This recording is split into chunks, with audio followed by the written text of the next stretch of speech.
Filho e Espírito Santo, amém.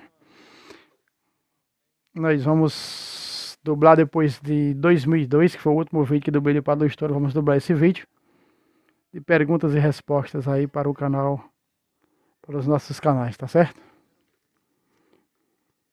Para a história agora está fazendo uma oração de introdução para nós entrarmos em perguntas e respostas. Você se inscreva no canal. Para quem quer nos ajudar também, nós temos o Pix pentecostesfabio1@gmail.com. Nos ajude quanto você puder, tá certo? A evangelização, tudo isso aqui, estamos aqui graças a você que contribui, que nos ajuda, tá certo? Deus abençoe vocês. E nós vamos para perguntas e respostas neste vídeo de hoje do Padre Luiz. Queridos irmãos e irmãs, nós vamos compartilhar com vocês essas perguntas e respostas. Padre, eu tenho uma pergunta. Em que parte da Bíblia diz que uma mulher pode ser pastora? Muitas mulheres fundam a igreja e se denominam pastoras. Isso não existe na Bíblia. Na Bíblia não há substância disso. Inclusive, quando Jesus disse, quando chamou os apóstolos, em Marcos 3:13, chamou o que ele quis. E ele deu autoridade. As mulheres não. Mulheres deu constâncias. Mas a autoridade de pregar não.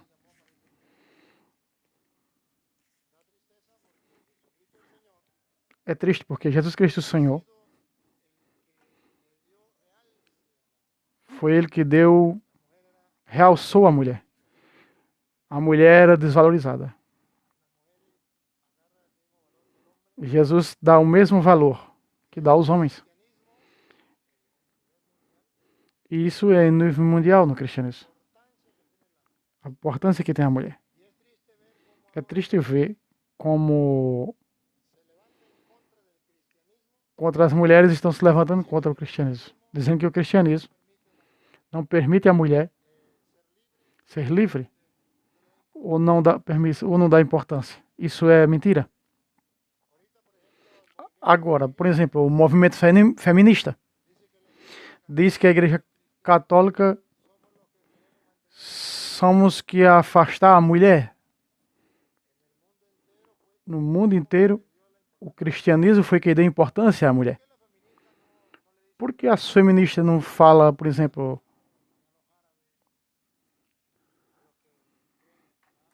aos que matam, os que destroem? Por que não fazem isso? Porque não dão importância realmente à mulher, em vez de ficar perseguindo a igreja. Foi o cristianismo que deu importância a tudo isso. É claro que o cristianismo dá importância à mulher. Jesus Cristo. Dois momentos importantes em Marcos 3:13, quando Jesus Cristo chama os apóstolos a esse ministério, não coube às mulheres, só homens. Jesus subiu ao monte e chamou os que ele quis, e foram unidos a ele. E assim instituiu os 12, que chamou, deu os nomes de apóstolos, para que estivessem com ele e para enviá-los a anunciar o evangelho, dando poder para expulsar demônios. Esses são os 12. Simão, a quem pôs o nome de Pedro, Tiago e seu irmão João, os filhos de Zebedeu, quem pôs o nome de Boanerges, que quer dizer os filhos do trovão, André, Filipe e Bartolomeu, Mateus, Tomé e Alfeu, filho de Alfeu, Simão, o zelador, e Judas Iscariotes, que foi o que o traiu. Ponto. Porque Jesus Cristo não chamou as mulheres a esse ministério? Teologicamente, temos constância bíblica que no pensar de Jesus Cristo, apesar de que ele mais valorizou a mulher, Ele não colocou a mulher nesse ministério. E quando você vê o versículo, pode ver na casa de vocês, Lucas 22:14 em diante, quando ele na última ceia ordenou os sacerdotes, os apóstolos, não chamou mulheres, nem sequer sua própria mãe. Por quê? Teologicamente, então, está mostrando que Deus quis chamar os homens para este ministério. Quando vocês são deuses, aí fazem de outra maneira. Porém, Deus quis que fosse assim. Esse é o querer de Deus, é a vontade de Deus. Na Bíblia não aparece. Claro, os protestantes fazem o que dá na telha. Porém, não pode mostrar em capítulo e versículo na Bíblia. Não tem. Isso é uma invenção deles. Outra pergunta. Venha para cá fazer perguntas.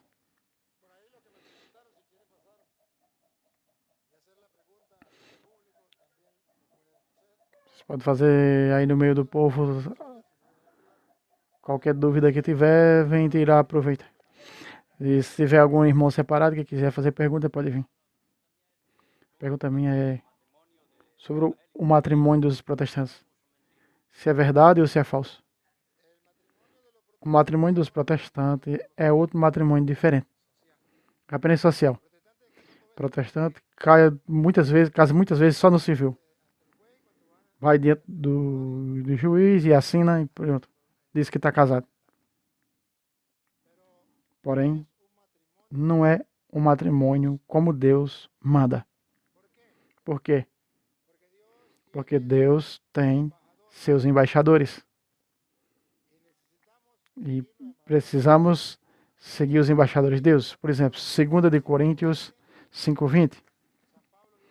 São Paulo vem dizer que há embaixadores de Cristo. E esses embaixadores é o mesmo que Jesus Cristo disse a Pedro, que você ligar na terra será ligado no céu, desligar na terra será desligado no céu. 2 de Coríntios 5:20. Escutemos. Portanto, desempenhamos o encargo de embaixadores em nome de Cristo. Nós apresentamos como? Como embaixadores de Cristo. Cristo tem seus embaixadores. E no protestantismo, não são embaixadores de Cristo. Porém, mostra um ponto para dizer que aquele ponto significa isso, significa aquilo. Lutero, em 1520, fundou o protestantismo. 1520 para trás não existia nada, nenhuma parte do mundo. Não tinha nenhum protestante. Me deu o nome de um pastor protestante de antes de Martim Lutero. Em que parte existiam? Dá uma igreja, um nome naquele tempo deles. Isso não existe. Só existia a Igreja Católica, a Igreja de Cristo. Ah, se meteu numa igreja porque matou uma pessoa e agora saiu e agora se meteu a protestante e agora vai caçar as pessoas para perverter. Qual a diferença entre um pastor? Gustavo. Gustavo um dia se mete a protestante. E o que Deus uniu, por exemplo, Deus uniu, Deus não separe. E Gustavo casou no protestantismo e fez aquela obra de teatro. Aquele não é o casamento de Cristo. Para ser embaixadores de Cristo, tem que ter imposição de mãos e daqueles que têm a sucessão apostólica. Que fala Atos 8, versículo 18. A imposição de mãos dos apóstolos. Lhe permite ter o poder que Cristo deu aos apóstolos e ter a ação do Espírito. 8:18 de Atos. A ver, Simão, que a imposição das mãos dos apóstolos. Escutaram? Imposição das mãos. Não de qualquer um. Repita. Quando Simão viu que se dava o Espírito Santo pela imposição das mãos, sublinhe o que vem. ponto dos apóstolos. Tem que ter a imposição das mãos dos apóstolos. Chama sucessão apostólica. Que se dava com isso? Se dava o Espírito. Dava o Espírito Santo. Também poder que deu os apóstolos. E ele lhe ofereceu dinheiro, dizendo: pela posição dessas mãos, os sacramentos que ele, Simão, quis comprar. Dai-me a mim esse poder. Aí está. O poder de ordenar de os sucessores dos apóstolos, por tradição das mãos, só quem tem eram os apóstolos. Nesse tempo não tinha o protestantismo. Porque senão um mago ia se meter a protestante. E já ser ele mesmo denominado pastor. E saía por aí, saramai, saramai. Era. Ele sabia que nada pela sua própria vontade pode receber esse poder. Tem que ter a sucessão apostólica, que através da imposição das mãos dos apóstolos se dá esse poder, essa autoridade, essa ordenança. Outra pergunta. Venha para cá, para não ficar muito tempo. E aí o nosso amigo fazer mais uma pergunta. E você se inscreva no canal enquanto alguém aparece fazer a pergunta. Boa tarde. Padre. Primeiro, como católico, eu queria fazer uma pergunta que sou questionado por parte de pessoas ignorantes. Com todo amor e carinho, eu escuto falar e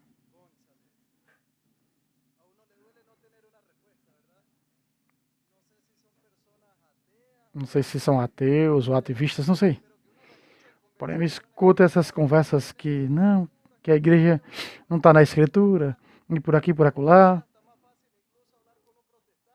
É mais fácil falar com um protestante que uma dessas pessoas. Antes do 1520 para trás, vocês não existiam. E pegaram a Bíblia da igreja e coisa e tal. Uma pessoa que se coloca a falar, que foi formada pelo Papa São Damas, numa 300 e algo, e essa pessoa te diz: porém, se essas pessoas que fizeram a Bíblia não adulteraram a Bíblia, então eu não sei muito, eu refiro só à Bíblia, que é a palavra de Deus, e uma pessoa que se opõe a isso, como tratar de evangelizar uma pessoa assim? E tenho uma segunda pergunta, depois eu faço. Veja, essa pessoa tem um problema. Falta de fé. Falta fé. Agora, como sabemos nós que essa igreja que fez a Bíblia não se equivocou? 1 de Timóteo, capítulo 3,15, a Bíblia diz que a única maneira de você estar seguro é estar na verdade. É estar na igreja. Na igreja de Deus. Aí pode crer que não tem nenhum problema. Que é a igreja que fundou Cristo. E deu o da autoridade. O inferno não pode vencer essa igreja. Essa igreja é a única que tem constância e ser aqui não mente. 1 Timóteo, capítulo 3,15.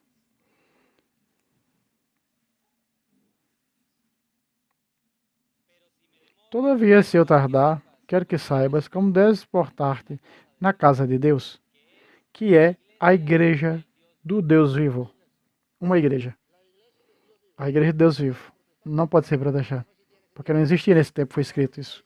Paulo está falando de quem? De quem é essa igreja? Nesse tempo não existia o protestantismo. Seria em 1500, não era ele protestante. A igreja de Deus vivo. Quem é a igreja de Deus vivo? Coluna e sustentáculo da verdade. Ou seja, falta fé essa pessoa. Porque a igreja é coluna, base da verdade.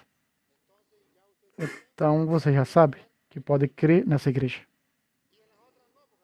E as outras não são coluna e base da verdade, essas montes de igrejas que existem por aí. Não fundou Cristo. A que fundou Cristo é coluna e base da verdade. Diz a Bíblia que a igreja é coluna sustentáculo da verdade. E nos move a fé. Que é a fé? Crer na igreja que é coluna sustentáculo da verdade. Porque está escrito na Bíblia. Porém, eu não quero acreditar. Isso é falta de fé. Isso se chama falta de fé. Ateu. Não crê na Bíblia. Cada pessoa escolhe o que você quer ser. Tem livre-arbítrio. Porém, aí já é problema dele. Porém, o importante é mostrar porque nós cremos. Temos a garantia que esses livros são inspirados por Deus e que essas pessoas não se equivocaram, porque são da Igreja de Cristo. Coluna e sustentáculo da verdade. E é o Espírito Santo que cria essa igreja. Padre, a outra pergunta é: me questiona porque onde eu vivo é muito comum o protestantismo. Eu nasci na família católica e estou convencido. Não tenho nenhum problema com a igreja. Me questiona, me dá dor, bom, a última palavra no dia de juízo, algumas pessoas vão se salvar e outras não. Porém, uma criança num lar protestante que proibiram conhecer a igreja católica, e aparentemente nasce num lugar humilde, alguns princípios, está equivocada, só conta a respeito da religião, a doutrina. Aí eu me pergunto a essa criança: nasce, cresce, se forma lá, se casa, naquela religião protestante, tem filhos e aquela coisa, porém não sabe que está no erro. O que acontece com essa pessoa no dia do juízo?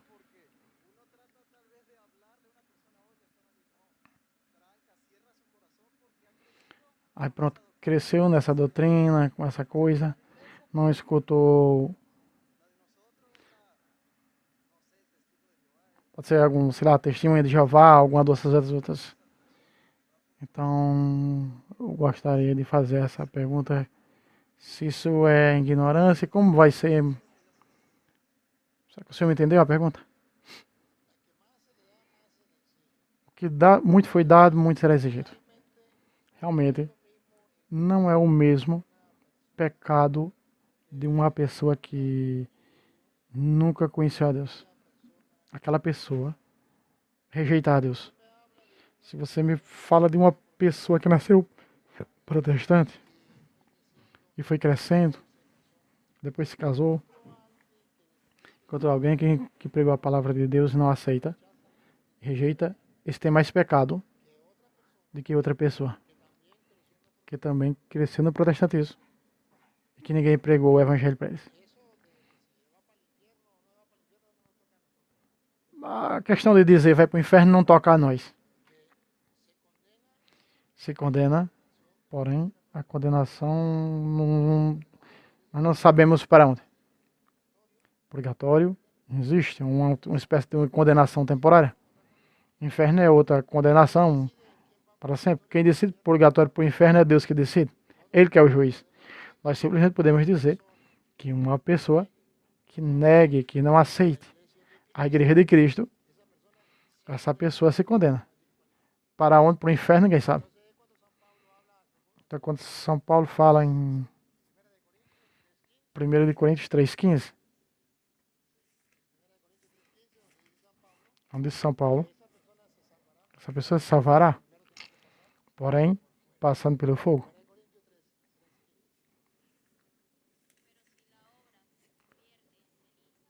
Se a obra se tornar pegar fogo, se salvará, porém, se pegar fogo, arcará com os danos, e será salvo, porém, passando através do fogo. Isso é purgatório, isso é o que a igreja chama de purgatório. Então, nós não condenamos. E sabemos tão pouco. Sabemos que existe o purgatório. Agora, Essa pessoa que nunca escutou uma pregação e achava que estava no caminho certo. Não rejeitou a fé, nada, porque ninguém pregou a ele. Tem menos pecado do que o que ouviu, do que o protestante que não aceitou. Aqueles que, quando pregaram a verdade para eles. Porém, não podemos dizer que vai estar no inferno, está na condenação para sempre. É eles sim, eles que se acham Deus nos mandam nós católicos para o inferno, mas nós não. Nós dizemos que então que quando você diz eu sinto uma dor por essa pessoa, a Bíblia chama de zelo apostólico. Isso é zelo. Está em duas partes. Uma, você sente dor por essa pessoa porque está no mau caminho. E duas, você começa a pregar para salvar sua alma. Então aí o segundo de Timóteo 2, 24. Diz que nós temos que lutar por ensinar essas pessoas para ver se chega a conhecer a verdade. Para que saiam dos laços do diabo. Segundo de Timóteo, capítulo 2, versículo 24 em diante. Não convém a um servo do Senhor, aqui estão os missionários, o grupo de apostolado, servos do Senhor. São servos do Senhor. Não deve altercar com suas palavras, você vai brigar com suas próprias palavras com o protestante. Porque o católico ignorante é futuro protestante. Se você ver o versículo 14, você vai ver que não tem que não tenho que brigar com minhas palavras, não tenho que pregar com minhas palavras.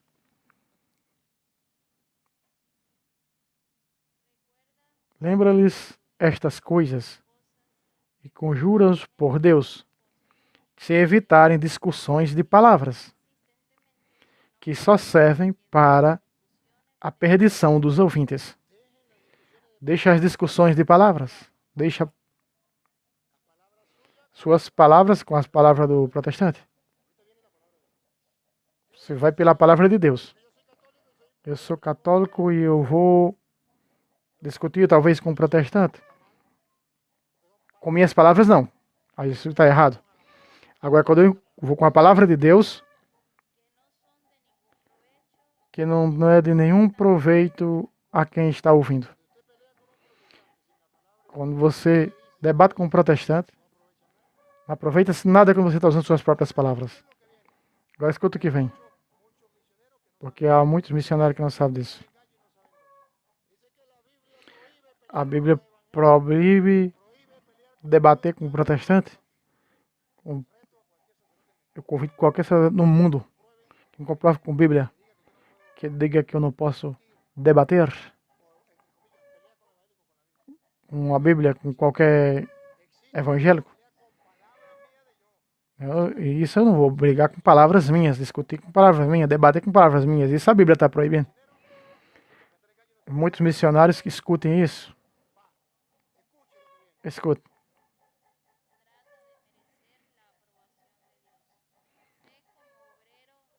Seja como servo irrepreensível. Não tenho que discutir o que debater com palavras minhas. Íntegro em distribuidor da palavra. Com a palavra de Deus, sim. Eu tenho que ser esperto para manusear a palavra. Uma coisa é debater com palavras minhas que não servem para edificação de nada. Porém, a outra coisa é diferente. É ser esperto com a palavra de Deus. Com a palavra da verdade. A palavra da verdade. Que eu tenho que debater. Não procura esquivar-te de conversas frívolas dos mundanos que só contribuem para a impiedade. E as palavras dessa gente destrói como gangrena. Isso são doutrinas como gangrena. Como Emineu,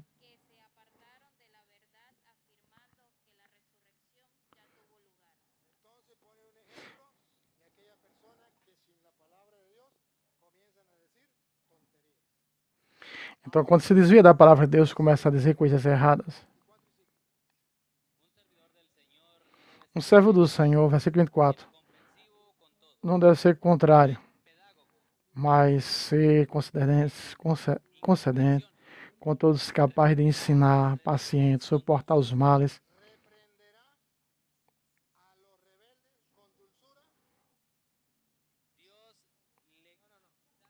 Deus lhes conceda que o arrependimento e o conheçam a verdade. Então eu tenho que repreender com doçura, com a palavra de Deus.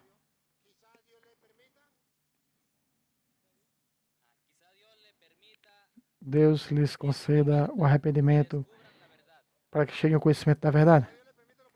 Deus permita ao protestante que se converta. Descubra a verdade. Escuta o que vem. E volte assim uma vez dos livres dos laços do demônio, que os mantém cativos, submetidos a seus caprichos. Chama-se zelo apostólico. Quando eu me dou conta que uma pessoa abandonou o mau caminho, eu sinto dor por essa pessoa. Quando eu prego com a palavra de Deus, com amor, com carinho, Deus permite que ele se converta e sai dos laços do demônio. Somos zelo apostólico, zelo pela salvação das almas. Tira dos laços do demônio e leva para Deus. Isso se chama pescadores de homens, pescar homens para Deus. Esse é o seu trabalho, esse é o meu trabalho, e chama-se zelo apostólico. Alguém que se confundiu na igreja? Um zelo apostólico na renovação carismática.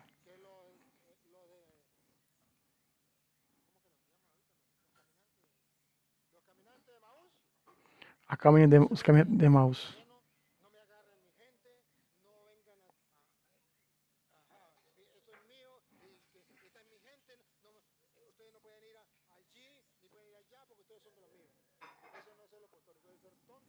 Ele está falando do SCC. O SCC é egoísta que faz tudo escondido e que não diga isso, não fala aquilo. Isso não é zelo apostólico. E aqui se diz, olha, tem um padre que não tem zelo apostólico. Isso é ser egoísta se não tem zelo apostólico. Zelo apostólico é aquele padre que não deixa uma pessoa se perder em sua paróquia. Bem, meus irmãos, nós chegamos ao final deste vídeo aqui, tá certo? De perguntas e respostas. Se inscreva no canal. Ajuda nossas obras de evangelização, tá certo? Deus abençoe vocês e até o próximo vídeo, se Deus quiser. Salve Roma, salve Maria Imaculada, sempre virgem.